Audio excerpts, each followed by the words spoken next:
Ô, gente, Roberto Relubíscaro aqui. Se o Kenneth Branagh, né, um dos grandes nomes dos palcos e do cinema britânico, está ganhando elogios por interpretar o Hercule Poirot, né, um detetive belga criado pela escritora britânica Agatha Christie, por que que o Gérard Depardieu, né, uma das lendas do cinema francês, não poderia também interpretar um comissário? Nesse caso, um comissário francês criado por um escritor belga. Sim, senhor. É o comissário Maigret, que voltou em 2022 com um filme, né, que está no catálogo da Amazon Prime, Maigret e a Jovem Morta. O diretor desse filme, eu já vi uma adaptação dele para um romance do Georges Simenon, só que não estrelado pelo Maigret, né? Um filme lá de 1989, Monsieur Rare, eu adoro Michel Blanc. Se não me engano, em português, é um homem meio esquisito, é um suspense, assim. O autor, né, Georges Simenon, ele, como eu falei, é belga. Só do Maigret ele escreveu mais de 70 romances, tá? Ele tem assim um monte de texto, de contos, tal. E o inspetor Maigret, o comissário Maigret, ele já foi interpretado por um monte de atores, né, no cinema, na televisão, pelo Michael Gambon. E só que eu acho assim que no caso do Depardieu, fisicamente, né, o Depardieu é um grande ator e é um ator bem grande.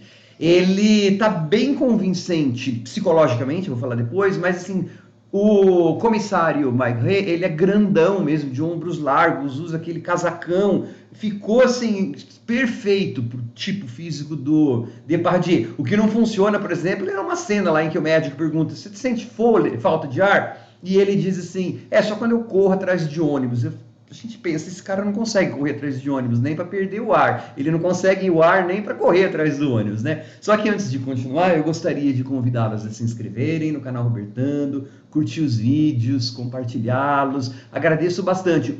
O comissário Maigret, ele é muito macambúzio, né? Muito psicológico, e essa adaptação de um romance lá de 1954 não vai agradar a fãs de histórias policiais, filmes de detetive que estão esperando grandes revelações, viradas a toda hora, perseguições. Não vai ter, tá? É um retrato psicológico mais para fãs mesmo do Depardieu e de ver os atores trabalhando bem. A história, ela envolve muito problema de classe social na França pós-guerra, né? Porque se trata de uma jovem que é encontrada morta, e aí ninguém sabe o nome dela, só que o que dá destaque, né, é que ela está vestindo, é muito caro o vestido dela, não combina, né? Então, parte do filme é o Maigret indo de lugar a lugar, entrevistando, conversando com pessoas,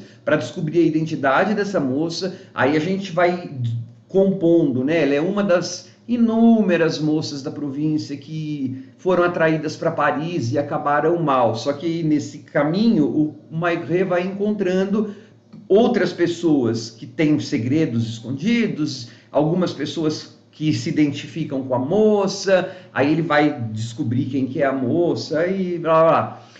Assim, é uma sucessão de Maigret indo de um lugar para outro conversando com pessoas, tá? Porque o que interessa no filme assim, é o desdobramento psicológico. Tanto é verdade que a iluminação é bem crepuscular, o filme é cheio de closes, né, de coisas assim, angulações bastante claustrofóbicas, porque é o diretor dizendo pela cinematografia: eu quero falar da cabeça dessas personagens, me interessa mostrar as sutilezas desses atores. Isso vai fazer com que muita gente durma. Ele é um filme bastante assim, né? Bastante. É meio monótono de ver. Não vou dizer que não seja. Por isso que eu não acho um grande filme policial, tá? Dá para perceber que tem umas. No finalzinho, lá tem umas vontades de ser meio Macbeth. E dá, claro, umas coisas meio Alfred Hitchcock, talvez o Vertigo, né? E com uma grande interpretação do Depardieu. Acho que ele é super polêmico na vida real, né? Mas uns filmes que às vezes precisa por causa de dinheiro. Esse aí Ele achou uma personagem que ele consegue dar uma profundidade gigantesca. E você vai perceber, por exemplo, que o Mike Ray, ele vai se ligando a essa moça que morreu, porque você vai perceber que a história desperta alguns demônios, algumas melancolias, né, do Mike Ray. Então, ele é um filme muito de semitons e de melancolia. Ele tá mais para um drama psicológico com toques policiais do que um filme policial ao contrário, tá? Do que eu falei. Então, não é para todo mundo, não, mesmo. Eu, por exemplo, nunca mais vou ver, assim, né? Porque ele é meio enfadonho, mas é bem interpretado. A gente tem que reconhecer, né, quando está criticando, o que funciona e o que não funciona. O que é bom e o que é gostar e não gostar, né? Eu reconheço os aspectos técnicos e o que o diretor quis fazer. Só que como filme, né, de narrativa policial, não me pegou muito, não. Tchau.